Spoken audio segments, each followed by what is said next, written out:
orthopedics, let's discuss the splints and tractions. So first Thomas splint है इसमें, तो इसको हम कौन कौन से हेडिंग्स में देखेंगे. First introduction, second parts, third size and fourth uses. So Thomas splint क्या होता है. ये डिवाइस किया गया था एचओ थॉमस के द्वारा और अभी ये यूज़ किया जाता है हिप एंड थाई इंजरीज़ के इमोबिलाइजेशन के लिए. इनिशियली किसी और वे में यूज़ किया गया था.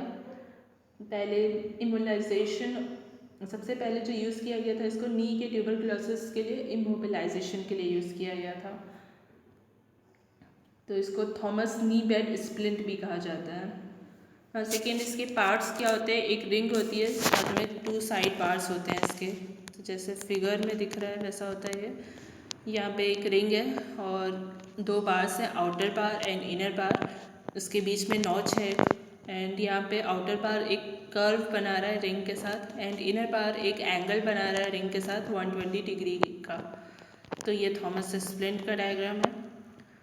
देन थर्ड इसका साइज़ क्या होता है. तो एक तो रिंग साइज़ हमको मेजर करना होता है, मतलब वो करना होता है, असेस करना होता है कि कितना नीडेड है. तो उसके लिए हम क्या करते हैं, थाई सर्कमफेरेंस लेते हैं प्लस 2 इंचेस कर देते हैं और ये सर्कमफेरेंस हमको लेना होता है हाईएस्ट पॉइंट ऑफ ग्रोइन पे. देन सेकेंड स्प्लिंट लेंथ हम कैसे असेस करते हैं. तो हाईएस्ट पॉइंट जो होता है मीडियल साइड ऑफ ग्रोइन में, वहाँ से लेकर हील तक का डिस्टेंस हम लेते हैं, उसके साथ प्लस कर देते हैं 6 इंचेस, तो स्प्लिंट लेंथ आ जाता है. देन फोर्थ इसके यूजेस क्या होते हैं. तो लोअर लिम्ब के इमोबिलाइजेशन के लिए ये यूज़ होता है. इसमें आउटर बार का कर्वेचर क्या होता है, एक कर्व बना रहा था जो रिंग के साथ, तो वो होता है ग्रेटर टोकेंटर को एकोमोडेट करने के लिए. The next traction is in splints and splints में हम देखते हैं ट्रैक्शन इन ऑर्थोपेडिक्स.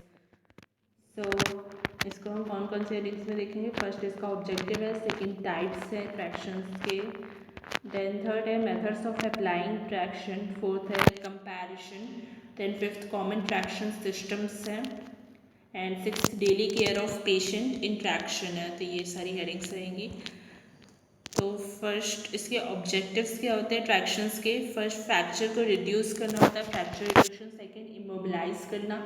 थर्ड डिफॉर्मिटी को प्रिवेंट करना होता है एंड फोर्थ सॉफ्ट टिश्यू के कॉन्ट्रैक्चर को करेक्ट करना होता है. तो ये सारे ऑब्जेक्टिव्स होते हैं. सेकंड टाइप्स क्या होते हैं ट्रैक्शंस के. एक फिक्स्ड होता है, दूसरा स्लाइडिंग ट्रैक्शन होता है. तो फिक्स्ड ट्रैक्शन में काउंटर ट्रैक्शन जो है वो प्रोवाइड किया जाता है एक बॉडी के एक पार्ट से. इसका एग्जांपल है थॉमस स्प्लिंट फिक्स्ड ट्रैक्शन. तो स्प्लिंट की जो रिंग है ना वो अगेंस्ट द इस्टियल ट्यूबरोसिटी आती है और वो इस्टियल ट्यूबरोसिटी फिर काउंटर ट्रैक्शन प्रोवाइड करती है. एंड दूसरा स्लाइडिंग ट्रैक्शन होता है. तो स्लाइडिंग ट्रैक्शन में वेट ऑफ बॉडी जो है वो काउंटर ट्रैक्शन की तरह एक्ट करता है. तो इसका एग्जांपल है पेल्विक फ्रैक्चर में जो ट्रैक्शन दिया जाता है, जहाँ पे बॉडी का वेट काउंटर ट्रैक्शन प्रोवाइड करता है. और कैसे प्रोवाइड करता है वो काउंटर ट्रैक्शन, क्योंकि हम बेड में जो फुट एंड है उसको रेज कर देते हैं. हम पेशेंट अगर बेड पे रहता है तो उसके फुट एंड को रेज कर देते हैं. नाउ थर्ड है मेथड्स ऑफ अप्लाइंग ट्रैक्शन. तो ये 2 टाइप का होता है, first skin traction and second skeletal traction.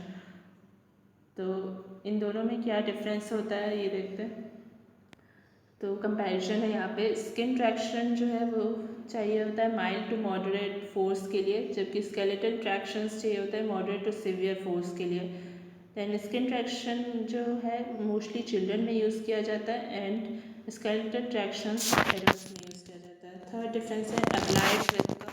तो एडहेसिव प्लास्टर के साथ स्किन ट्रैक्शन को अप्लाई किया जाता है, जबकि स्केलेटल ट्रैक्शन को स्टीनमेंट पिन या की वायर से अप्लाई किया जाता है. दैन फोर्थ अप्लाई कहाँ पे किया जाता है. तो स्किन ट्रैक्शन को स्किन पे एंड स्केलेटल ट्रैक्शन को बोन के थ्रू अप्लाई किया जाता है. दैन फिफ्थ कॉमन साइट है. तो स्किन ट्रैक्शन को बिलो नी कॉमनली अप्लाई किया जाता है एंड स्केलेटल ट्रैक्शन को अपर टिबियल पिन ट्रैक्शन पे अप्लाई किया जाता है. मतलब अपर टिबियल पिन ट्रैक्शन जो है कॉमन है स्केलेटल में. देन सिक्स्थ वेट परमिटेड है. तो अप टू 3 to 4 kg हम स्किन ट्रैक्शन में वेट बियर कर सकते हैं, जबकि स्केलेटल ट्रैक्शन में 20 kg तक का वेट बियर किया जा सकता है। Then 7th skin traction use किसके लिए किया जाता है, शॉर्ट ड्यूरेशन के लिए यूज़ किया जाता है, जबकि स्केलेटल ट्रैक्शन लॉन्ग ड्यूरेशन के लिए। Then 5th common traction systems है, तो कौन कौन से होता है ये। फर्स्ट गैलोस ट्रैक्शन होता है, इसका यूज़ किया जाता है फ्रैक्चर शाफ्ट फीमर के लिए यूज़ किया जाता है in the children less than 2 years। Then second Bryant's traction है, तो इसका भी सेम यूज़ है, मतलब फ्रैक्चर शाफ्ट ऑफ फीमर के लिए यूज़ किया जाएगा in children less than 2 years। Then next third है रसेल्स ट्रैक्शन, तो रेट्रोक्राइंट्रिक फ्रैक्चर के लिए यूज़ किया जाता है।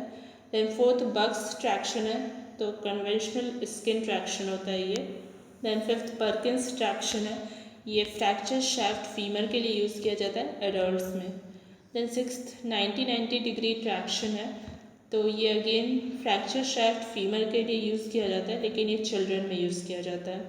Then seventh well leg traction है, तो ये एबडक्शन या एरेक्शन के लिए यूज़ किया जाता है, हिप डिफॉर्मिटी हो जाती है अगर, मतलब हिप डिफॉर्मिटी एबडक्शन या एरेक्शन में हो जाती है तो उसके करेक्शन के लिए यूज़ किया जाता है।